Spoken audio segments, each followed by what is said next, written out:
اس سے یزید چاہتا کیا تھا؟ بہت سارے لوگ کہتے ہیں کہ وہ بیعت چاہتا تھا امام حسین پاک سے۔ بیعت کا مطلب ہوتا ہے اوٹ، اور اوٹ کی ضرورت اس کو پڑتی ہے جو ابھی حاکم بننا چاہ رہا ہے۔ تخت نشین ہونے کے لیے اوٹوں کی ضرورت پڑتی ہے، مگر یزید تو پہلے سے تخت نشین تھا۔ اور دوسری بات کہتے ہیں کہ وہ بیعت کا مطالبہ اس نے کیا تھا، امام پاک نے بیعت نہیں کی، اس لیے اس نے امام پاک کو شہید کر دیا۔ تو اگر بیعت نہ کرنا ہی جرم تھا امام علی مقام کا، تو صرف امام پاک کو وہ شہید کر دیتا۔ یہ خاندان نبوت کے ایک ایک بچے کو چن چن کر کے کیوں شہید کیا گیا؟ 6 ماہ کے علی اصغر کا کیا جرم تھا؟ اور کیا امام علی مقام کو اپنا انجام پتہ نہیں تھا کہ میرے ساتھ پھر کربلا کے میدان میں کیا ہوگا؟ تو پھر امام علی مقام نے اس کے خلاف اسٹینڈ کیوں لیا؟ بہت سارے لوگ کہتے ہیں کہ چونکہ یزید شرابی تھا، یزید زانی تھا، یزید بے نمازی تھا، یزید فاسق و فاجر تھا، اس لیے امام پاک نے اس کے خلاف اسٹینڈ لیا۔ اور پھر یہ جو کہتے ہیں کہ اسلام زندہ ہوتا ہے ہر کربلا کے بعد، کربلا کے میدان میں تو امام حسین کو شہید کر دیا گیا،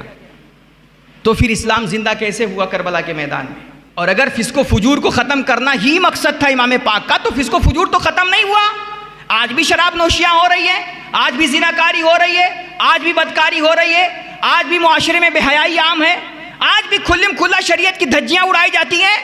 تو یہ فسق و فجور تو ختم نہیں ہوا، پھر اسلام کربلا میں زندہ کیسے ہوا؟ حضرات گرامی،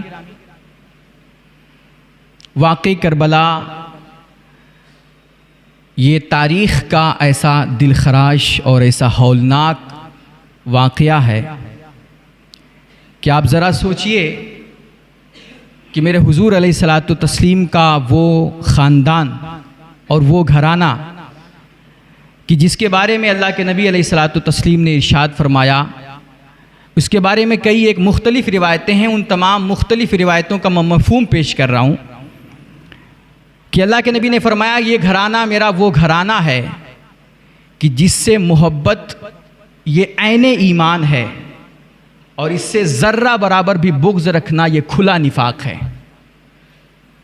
اللہ کے نبی علیہ الصلاۃ والتسلیم نے اللہ کی بارگاہ میں دعا کہ میرے مالک یہ میرے اہل بیت ہیں، میں ان سے محبت کرتا ہوں، اور اے اللہ تو بھی ان سے محبت فرما۔ میرے حضور نے فرمایا یہ میری اہل بیت ہے، میرا خاندان ہے، ان سے جو محبت کرے گا وہ گویا مجھ سے محبت کرے گا، اور ان سے جو بغض رکھے گا، ان سے دشمنی کرے گا، اس نے گویا مجھ سے دشمنی کی، وہ میرا دشمن ہے۔ جس نے ان سے جنگ کی اس نے گویا مجھ سے جنگ کی۔ اور جب تک حضور پاک علیہ الصلوۃ والتسلیم اس دنیا میں ظاہری حیات کے ساتھ رہے، الگ الگ موقعوں پر الگ الگ جگہوں پہ بار بار اپنے خاندان کی عظمتیں، اپنے خاندان کی رفعتیں، اپنے گھرانے کا مقام اور مرتبہ اور ان کے حقوق اپنی امت کو بتاتے رہے۔ جب تک دنیا میں رہے ان کے حقوق بتاتے رہے، منبر پہ بھی، محراب پہ بھی، نجی محفلوں میں بھی، خلوتوں میں بھی، جلوتوں میں بھی، ہر جگہ جہاں بھی موقع ملا آپ نے اپنی خاندان کی عظمت بتائی، امت کو ان کے حقوق بتائے۔ اور جب دنیا سے رخصت ہونے لگے تو آپ نے پھر امت کو ایک بار الرٹ کیا، اور آپ نے فرمایا لوگوں میں اب تو ظاہری طور پر تمہارے درمیان سے رخصت ہو رہا ہوں، لیکن میں تمہیں 2 بھاری بھرکم چیزیں دے کر کے جا رہا ہوں، 2 بھاری بھرکم چیزیں تمہارے بیچ میں چھوڑ کر کے جا رہا ہوں، ایک اللہ کا قرآن اور دوسرا میرا خاندان۔ اللہ کے نبی نے فرمایا تم ان کو جب تک پکڑے رہو گے کبھی گمراہ نہیں ہوگے، اس لیے اگر تم ہدایت پہ رہنا چاہتے ہو، ایمان و عقیدے کی حفاظت چاہتے ہو، تو میرے خاندان سے اور اللہ کے قرآن سے کبھی بے اعتنائی ظاہر مت کرنا، ان سے اپنا رشتہ اور تعلق کبھی کمزور مت کرنا۔ اور پھر میرے حضور نے فرمایا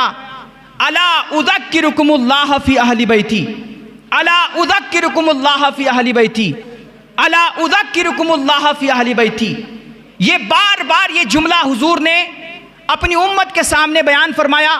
اور فرمایا کہ سنو خبردار میرے گھر والوں کے تعلق سے، ان کے حقوق کے معاملے میں تم اللہ کا خوف کرنا، اللہ سے ڈرتے رہنا، فلا تؤذوہم واحفظوہم، میرے بعد میرے گھر والوں کو خبردار ستانا مت، انہیں تکلیف مت دینا، انہیں ایذا مت دینا، اور ان کے حقوق کی، ان کے ادب و احترام کا تم ہمیشہ پاس و لحاظ رکھنا۔ یہ بار بار حضور امت کو الرٹ کرتے رہے۔ آپ ذرا سوچئے کہ جب تک میرے حضور دنیا میں رہے اپنے خاندان کے بارے میں امت کو الرٹ کرتے رہے، جاتے جاتے بھی حضور نے امت کو بار بار الرٹ کیا اور اپنے خاندان کے حقوق بتائے، ان کی عظمتیں بتائیں۔ سوچئے ذرا کہ جس خاندان کے بارے میں اللہ کے نبی نے اتنا الرٹ کیا ہو اور اتنی تاکیدات فرمائی ہو، اتنا تنبیہ فرمایا ہو، ابھی میرے حضور کے دنیا سے رخصت ہوئے کچھ ہی دن ہوئے تھے، کچھ ہی عرصہ ہوا تھا، کہتے ہیں حقوق ہی صرف اہل بیت اطہار کے نہیں مارے گئے، بلکہ ان کے خلاف جنگیں ان کے اوپر مسلط کی گئیں، ان کے خلاف تلواریں نکالی گئیں، ان کے خلاف لڑائیاں چھیڑی گئیں۔ اور سن 61 ہجری کا وہ زمانہ آیا کہ جب کربلا کے میدان میں اس تپتے ہوئے صحرا میں میرے حضور کے خاندان کے ایک ایک فرد کو، ایک ایک بچے کو بھوکا پیاسا ذبح کر دیا گیا، بھوکا پیاسا کاٹ دیا گیا ان کو۔ اور میں نے عرض کیا تھا، نہ صرف ان کو کاٹا گیا، نہ صرف ان کو ذبح کیا گیا، بلکہ باقاعدہ ان کے کٹے ہوئے لاشوں کی بے حرمتی کی گئی، ان کی بوٹیاں بنا کر کے میدان کربلا میں بکھیرا گیا، اور نہ صرف بکھیرا گیا بلکہ انہیں گھوڑوں کی ٹاپوں سے روندا گیا۔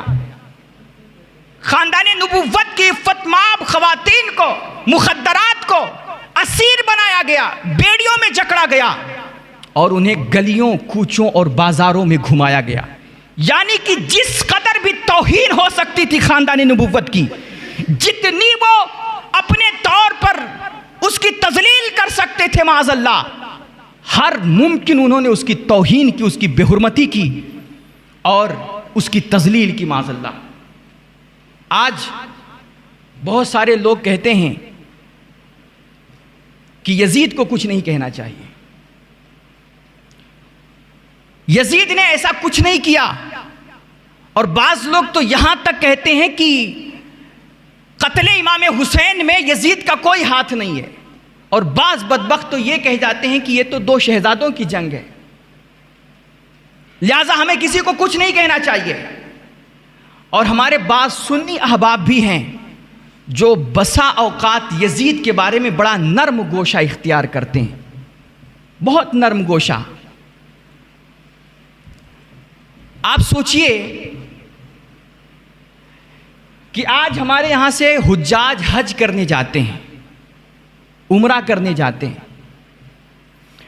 وہ حج اور عمرہ کرنے جاتے ہیں، وہاں سے لوٹ کر کے آتے ہیں تو ساتھ میں کچھ تحفے لاتے ہیں، کھجوریں لاتے ہیں، زمزم کا پانی لے کر کے آتے ہیں، اور لا کر کے ہمیں آپ کو وہ کھجوریں اور زمزم کا پانی پیش کرتے ہیں تحفے کے طور پر۔ جب وہ ہمیں زمزم کا پانی دیتے ہیں تو وہ ایک چھوٹی سی باٹل میں، پلاسٹک کی شیشی میں وہ پانی دیتے ہیں۔ پلاسٹک کی وہ جو شیشی ہوتی ہے اس پر بسا اوقات گنبد خضرا کا لوگو لگا ہوتا ہے،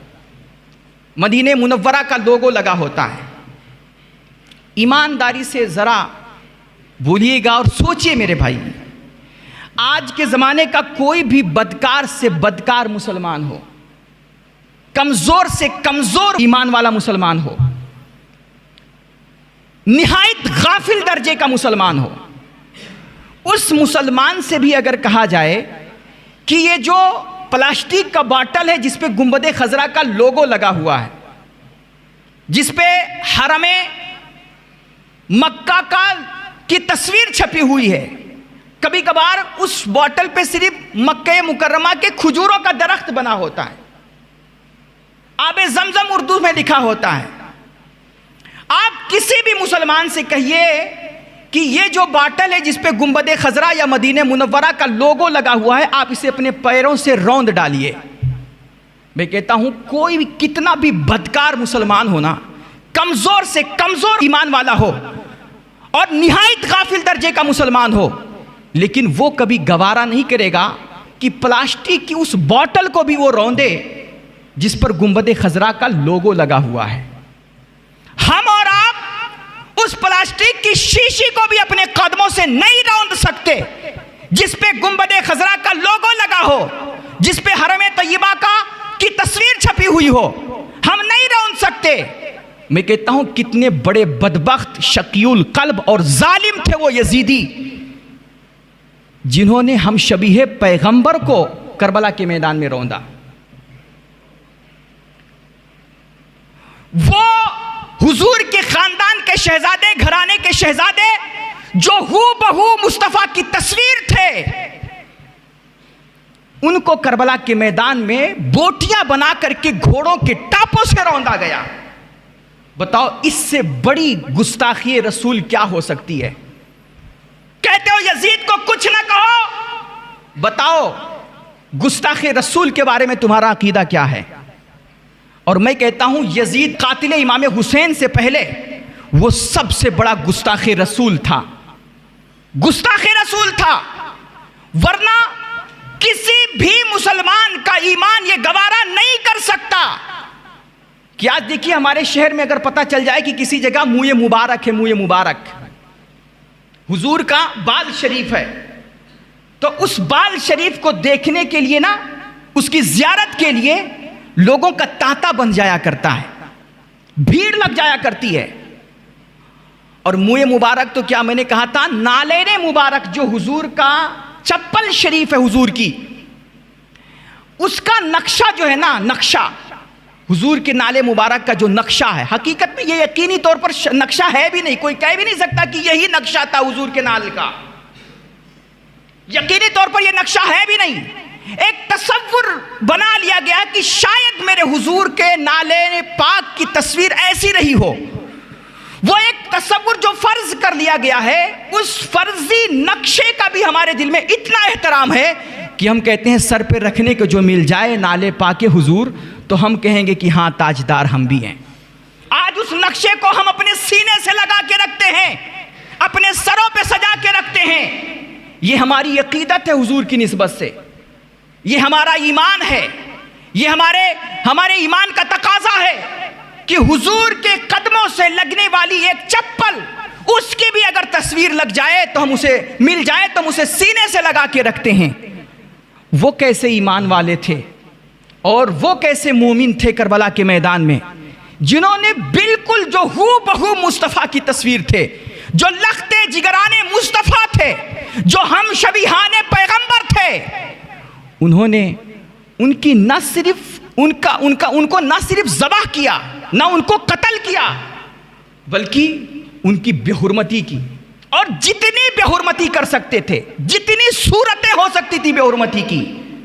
انہوں نے وہ ساری صورتیں اختیار کی۔ میں نے کہا تھا کہ ابھی دیکھیے فرانس، کچھ دن پہلے فرانس نے میرے حضور کے خاکے بنائے تھے،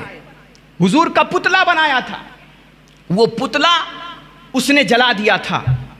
خاکہ بنا کر کے جلا دیا تھا۔ پورا عالم اسلام چیخ پڑا تھا اس کی اس قبیح اور شنی حرکت پر، اس کی اس گھناؤنی حرکت پر، کہ یہ بدبخت اس میں اتنی جرت کیسے آئی کہ اس نے میرے حضور کے نقشے کو، حضور کا خاکہ بنا کر کے اس کو آگ لگایا۔ یہ توہین رسالت ہے، یہ گستاخی رسول ہے، اور ہم اسے کبھی برداشت نہیں کر سکتے۔ اگر حضور کا خاکہ، فرضی خاکہ بنا کر اسے آگ لگانا یہ گستاخی رسول ہے، تو بتاؤ لخت جگران مصطفیٰ کو کربلا کے میدان میں گھوڑوں کے ٹاپوں سے رودنا یہ کون سا حضور کا ادب ہے، اور یہ کون سا ایمان ہے، یہ کون سا احترام ہے؟ تو یزید، بہت سارے لوگ کہتے نہیں یہ سب تو یزیدیوں نے کیا تھا، اس کے لشکر نے کیا تھا، یزید کا تو اس سے کوئی تعلق نہیں ہے، یزید تو کربلا کے میدان میں تھا نہیں۔ اور وہ کچھ لوگوں کو تو یہ روایت بھی مل گئی ہے کہ معاذ اللہ امام حسین کا سر مبارک جب کاٹ کر کے اس کے دربار میں پیش کیا گیا تو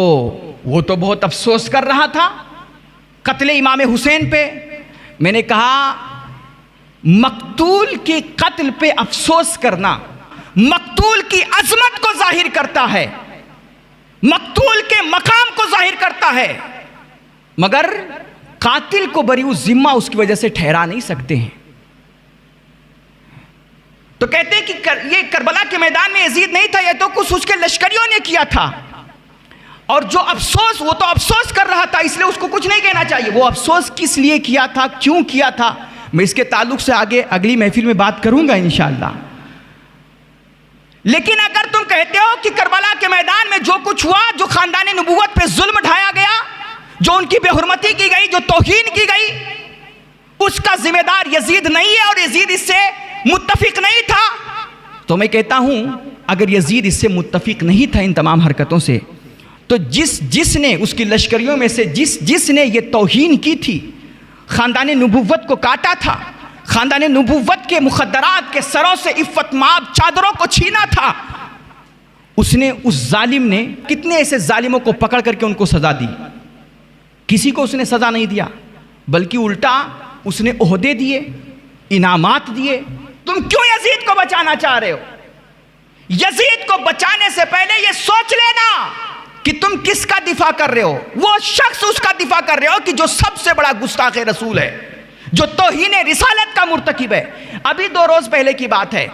کہ سعودی عربیہ میں حرم نبوی میں جو وہاں کے نجدی حکمران ہیں، وہ گاڑیوں سے گئے ہیں بارگاہ رسالت میں حاضری دینے کے لیے، اور حرم نبوی میں انہوں نے گاڑیاں دوڑائی ہیں. یہ بڑی قبیح حرکت ہے، ہم سخت اس کی مذمت کرتے ہیں اور دعا کرتے ہیں اللہ ایسے لوگوں کو ہدایت دے، یا پھر یہ زمین کے بوجھ ہیں، اللہ اپنی دھرتی کو ان سے پاک کرے. یہ بڑی گستاخی انہوں نے کی ہے کہ وہ بارگاہ کہ جس بارگاہ میں سانس لینا بھی زور سے بے ادبی تصور کی جاتی ہو اور گستاخی تصور کی جاتی ہو، انہوں نے وہاں گاڑیاں دوڑائی، ہارن بجائے زور زور سے. لیکن میرے بھائی، آپ صرف یہی کیوں دیکھ رہے ہیں کہ وہاں پر ان نجدیوں نے، ان خبیثوں نے حرم نبوی میں گاڑی دوڑا کر کے گستاخی کی؟ اگر یہ گستاخ ہیں تو جس نے مسجد نبوی کو گھوڑوں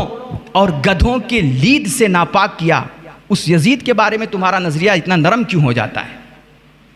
اور جس نے مصطفیٰ جان رحمت کے شہر والوں کو، مدینے والوں کو خوف زدہ کیا، ڈر میں مبتلا کیا، ان کو ڈرایا اور خانہ کعبہ پر آگ لگائی اور صحابہ کرام کی پاک ازواج کو معاذ اللہ اپنے لشکر پر، خبیث لشکر پر حلال کر دیا، تو اس یزید کے بارے میں تمہارا نظریہ اتنا نرم کیوں ہو جاتا ہے؟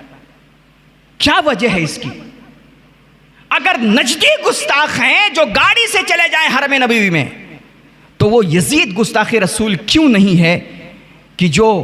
3 دن تک میرے حضور کی مسجد کو جانوروں کا اکھاڑا بنا دے اور وہاں پر نماز اور اذان تک نہ ہو پائے اور پورے مدینے کو خون و خاک میں آلود کر دے؟ تو یہ سارا جو ظلم یزید نے ڈھایا کربلا کے میدان میں خاندان نبوت پہ، کہ خاندان نبوت کے ایک ایک افراد کو اس نے ذبح کیا، بچے بچے کو کاٹا، اور ان کے جو بچے کچے افراد تھے جو خاندان نبوت کی مخدرات تھیں، ان سب کو اسیر بنایا اور ان کو گلیوں بازاروں شہروں میں گھمایا، ان کو اپنے حساب سے اس نے معاذ اللہ رسوا کرنے کی کوشش کی، اس کی توہین کی، ان پہ کھانا پانی سب کچھ بند کیا. اس سے یزید چاہتا کیا تھا؟ بہت سارے لوگ کہتے ہیں کہ وہ بیعت چاہتا تھا امام حسین پاک سے، بیعت لینا چاہتا تھا. اگر یزید کا مقصد صرف امام پاک سے بیعت، دوسری بات وہ بیعت لینا چاہتا تھا تو کیا یزید کو پتا نہیں تھا کہ مجھ جیسے خبیث اور بدباطن جو کھلم کھلا شریعت کی دھجیاں اڑاتا ہے، مجھ جیسے خبیث اور فاسق و فاجر کے ناپاک ہاتھ میں علی کا بیٹا کبھی ہاتھ نہیں دے گا؟ اس کو پتا نہیں تھا؟ اس کو پتا تھا کہ کچھ بھی ہو جائے لیکن امام الانبیاء کا لخت جگر کبھی میری بیعت نہیں کر سکتا. تو اس نے بیعت کا مطالبہ کیوں کیا؟ اور بیعت کا مطلب ہوتا ہے اوٹ، جیسا کہ میں نے بتایا تھا آپ حضرات کو، بیعت کا مطلب ہوتا ہے اوٹ، اور اوٹ کی ضرورت اس کو پڑتی ہے جو ابھی حاکم بننا چاہ رہا ہے.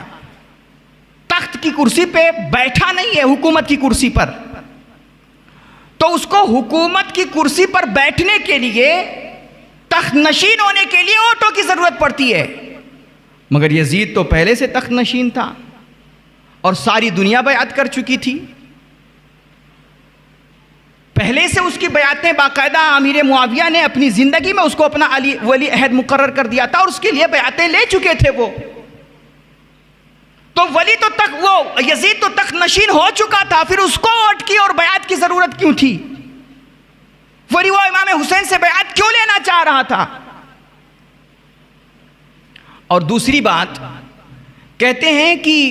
وہ بیعت کا مطالبہ اس نے کیا تھا، امام پاک نے بیعت نہیں کی، اس لیے اس نے امام پاک کو شہید کر دیا۔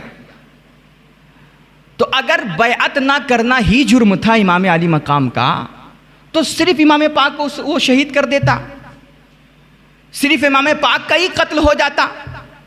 یہ خاندان نبوت کے ایک ایک بچے کو چن چن کر کے کیوں شہید کیا گیا؟ 6 ماہ کے علی اصغر کا کیا جرم تھا؟ اور خاندان نبوت کے مخدرات کا، خواتین کا، سکینہ کا کیا جرم تھا؟ یہ پورا خاندان اس نے کیوں اجاڑا اور سب کو ایک ایک کو چن چن کر کے کیوں شہید کیا؟ آخر کیا وہ چاہتا تھا؟ اور دوسری بات، امام علی مقام نے یزید کے خلاف قیام کیوں کیا؟ کیا امام پاک کو پتا نہیں تھا کہ وہ کتنا ظالم اور کتنا جابر ہے؟ اور کیا امام علی مقام کو اپنا انجام پتا نہیں تھا کہ میرے ساتھ پھر کربلا کے میدان میں کیا ہوگا؟ جبکہ آپ کی شہادت کی خبریں بچپن سے ہی مشہور تھیں اور حضور کی پیشن گوئیاں سب کو پتا تھی کہ کربلا کے میدان میں میرے حسین کے ساتھ کیا ہوگا، تو پھر امام علی مقام نے اس کے خلاف اسٹینڈ کیوں لیا؟ ایک سوال ہے۔ بہت سارے لوگ کہتے ہیں کہ چونکہ یزید شرابی تھا، یزید زانی تھا، یزید بے نمازی تھا، یزید فاسق و فاجر تھا، اس لیے امام پاک نے اس کے خلاف اسٹینڈ لیا۔ میں کہتا ہوں اگر اس کا یہ ایک وجہ ہے، میں اس کا انکار نہیں کرتا ہوں، ایک وجہ ہے، لیکن اصل وجہ یہ نہیں ہے۔ اصل وجہ یزید کا فاسق و فاجر ہونا نہیں ہے، کیونکہ اگر یزید کا فاسق و فاجر ہونا ہی یہ وجہ تھی کہ امام پاک اس کے خلاف کھڑے ہوئے، تو اس کے بعد یزید کے بعد جو حکمران آئے، بادشاہان اسلام ہوئے، وہ سب کیا فرشتے تھے؟ کیا وہ سب دودھ کے دھلے ہوئے تھے؟ کیا انہوں نے وہ زانی نہیں تھے، وہ بے نمازی نہیں تھے، وہ فاسق و فاجر نہیں تھے؟ بہت سارے حکمران ہوئے ہیں بعد میں بھی، حجاج بن یوسف جیسے جو بڑے بڑے ظالم اور فاسق و فاجر گزرے ہیں۔ تو پھر اگر امام پاک نے یزید کے خلاف اسٹینڈ لیا اس کے فسق و فجور کی وجہ سے، تو بعد کے بادشاہان اسلام کے خلاف جو فاسق و فاجر تھے ان کے خلاف کسی نے اسٹینڈ کیوں نہیں لیا؟ پوری دنیا کیوں خاموش رہی؟ اور میں کہتا ہوں پوری دنیا نے اسٹینڈ نہیں لیا تو کم سے کم جو امام پاک کے اپنے شہزادے تھے، جو گھر کے لوگ تھے، جو خاندان نبوت کے افراد تھے، باقی ائمہ اہل بیت اطہار تھے، ان کو تو اپنے بابا امام حسین کے اسوہ پہ عمل کرتے ہوئے ان فاسق و فاجر حکمرانوں کے خلاف اسٹینڈ لینا چاہیے تھا، لیکن کسی نے نہیں لیا۔ تو اس سے پتہ چلتا ہے کہ صرف یزید کا فاسق و فاجر ہونا ہی یہ وجہ نہیں تھی کہ امام پاک نے اس کے خلاف اسٹینڈ لیا تھا، تو پھر کیا وجہ تھی؟ ایک سوال۔ اور پھر یہ جو کہتے ہیں کہ اسلام زندہ ہوتا ہے ہر کربلا کے بعد، کربلا کے میدان میں تو امام حسین کو شہید کر دیا گیا، تو پھر اسلام زندہ کیسے ہوا کربلا کے میدان میں؟ اور اگر فسق و فجور کو ختم کرنا ہی مقصد تھا امام پاک کا، تو فسق و فجور تو ختم نہیں ہوا۔ آج بھی شراب نوشیاں ہو رہی ہے، آج بھی زناکاری ہو رہی ہے، آج بھی بدکاری ہو رہی ہے، آج بھی معاشرے میں بے حیائی عام ہے، آج بھی کھلم کھلا شریعت کی دھجیاں اڑائی جاتی ہیں، تو یہ فسق و فجور تو ختم نہیں ہوا، پھر اسلام کربلا میں زندہ کیسے ہوا؟ امام پاک کا تو سر کٹ گیا، علی اکبر کی جوانی لٹ گئی، علی اصغر کا معصوم بچپنا چھین لیا گیا، خیمے کو آگ لگا دی گئی، اور مخدرات نبوت کو اسیر بنا لیا گیا، یہ سارا کچھ ہو گیا، اسلام زندہ کیسے ہوا؟ یہ بھی ایک سوال ہے۔ ان تمام سوالوں کا جواب انشاءاللہ ہم اگلی محفل میں اسٹیپ بائی اسٹیپ دیں گے، اس کے بارے میں گفتگو کریں گے۔ آج وقت چونکہ کم ہے اور طلبہ جو بیٹھے ہوئے ہیں ان کو صبح ان کا ٹیسٹ بھی ہے، امتحان بھی دینا ہے، اس لیے اس محفل کو یہیں پر ختم کرتے ہیں۔ اللہ کریم ہماری یہ مختصر سی مجلس اپنی بارگاہ میں قبول فرمائے۔